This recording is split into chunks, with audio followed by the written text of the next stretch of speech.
حضرت علی رضی اللہ تعالی عنہ نے حضور نبی کریم صلی اللہ علیہ وآلہ وسلم کی خدمت میں آ کر عرض کی کہ یا رسول اللہ صلی اللہ علیہ وآلہ وسلم، آپ میری ہمشیرہ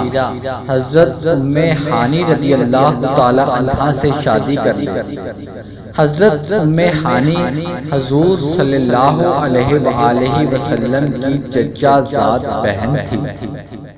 حضرت ابو طالب رضی اللہ تعالی عنہ کی بیٹی تھی اور حضرت علی رضی اللہ تعالی عنہ کی سگی بہن تھی۔ نبوت سے پہلے بھی حضور صلی اللہ علیہ وآلہ وسلم نے اپنے چچا سے ان کا رشتہ مانگا تھا۔ نبوت سے پہلے یعنی کہ جس وقت حضور نبی کریم صلی اللہ علیہ وآلہ وسلم کی پہلی شادی بھی نہیں ہوئی تھی، تو اس وقت بھی حضور نبی کریم صلی اللہ علیہ وآلہ وسلم نے حضرت ام ہانی کا رشتہ حضرت ابو طالب رضی اللہ تعالی عنہ سے مانگا تھا، لیکن اس وقت انہوں نے انکار کر دیا۔ حضرت ابو طالب رضی اللہ تعالی عنہ نے اس رشتے کو پسند نہیں فرمایا۔ اس کی وجوہات بہت سے علماء نے لکھی ہے، جن کا یہاں پر ذکر کرنا ضروری اور مناسب نہیں۔ حضرت ام ہانی رضی اللہ تعالی عنہ کی شادی دوسری جگہ پر ہو گئی۔ پھر ایک وقت ایسا آیا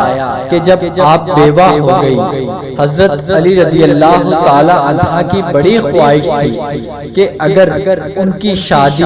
اللہ کے رسول صلی اللہ علیہ وآلہ وسلم سے ہو جائے تو یہ بڑے شرف اور اعزاز کی بات ہے۔ چنانچہ ایک دن انہوں نے موقع پا کر فخر دو عالم رسول اللہ صلی اللہ علیہ وآلہ وسلم سے عرض کرتی کہ آپ حضرت ام ہانی رضی اللہ تعالی عنہ سے نکاح یعنی شادی کر لیں تو اللہ تعالی انہیں دو رشتوں سے نواز دے گا۔ ایک تو وہ پہلے بھی آپ صلی اللہ علیہ وآلہ وسلم کے چچا کی بیٹی ہیں اور قریبی رشتہ دار بھی ہیں، اور دوسرا یہ کہ آپ کی زوجیت میں آ جائیں گی تو یہ ان کے لیے دوہرا اعزاز ہوگا۔ حضور نبی کریم صلی اللہ علیہ وآلہ وسلم نے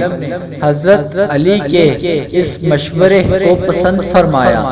اور حضرت ام ہانی رضی اللہ تعالی عنہ کو پیغام نکاح بھجوا دیا۔ حضرت علی رضی اللہ تعالی عنہ نے جا کر بات کی تو حضور صلی اللہ علیہ وآلہ وسلم نے نکاح کا پیغام بھجوا دیا۔ جب نکاح کا پیغام بھجوایا تو حضرت ام ہانی رضی اللہ تعالی عنہ نے یہ جواب دیا کہ اللہ کے رسول محمد صلی اللہ علیہ وآلہ وسلم نے مجھے اپنی جان سے زیادہ بڑھ کر عزیز ہے، لیکن آپ کا یہ حق بہت عظیم ہے۔ میرے بچے یتیم ہیں جن کی پرورش کر رہی ہوں، مجھے یہ اندیشہ ہے کہ آپ میں آپ کی خدمت کا حق ادا کرنے لگ جاؤں گی تو میرے بچوں کے حقوق متاثر ہوں گے، لیکن اگر بچوں کے حقوق ادا کرنے لگ گئے تو اللہ کے رسول صلی اللہ علیہ وآلہ وسلم کے حقوق میں کمی آ جائے گی۔ حضور صلی اللہ علیہ وآلہ وسلم کی حقوق کی ادائیگی میں جو کمی ہے میرے لیے بہت شرمندگی کی بات ہوگی۔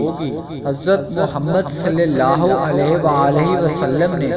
حضرت ام ہانی کا جب یہ جواب سنا تو بہت خوش ہوئے اور ساتھ ہی ارشاد فرمایا کہ قریش کی عورتیں تمام عورتوں سے بہتر ہیں، اس لیے کہ وہ اونٹ کی سواری بھی کر لیتی ہیں، چھوٹے بچوں پر نہایت مہربان ہیں، یعنی ان بچوں کے ساتھ بڑی مہربانی سے پیش آتی ہیں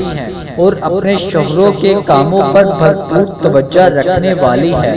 حضرت عوف بن مالک رضی اللہ تعالی عنہ فرماتے ہیں اور کہتے ہیں کہ میں نے حضور نبی کریم صلی اللہ علیہ وآلہ وسلم کو یہ ارشاد فرماتے ہوئے سنا ہے کہ وہ عورت جس کے رخسار اپنی اولاد کی پرورش اور دیکھ بھال کی وجہ سے سیاہ پڑ گئے، قیامت کے دن اس طرح اکٹھے ہو گئے جیسے ہاتھ کی انگلیاں آپس میں اکٹھی ہیں، اور جنت میں بھی ہم اکٹھے ہوں گے۔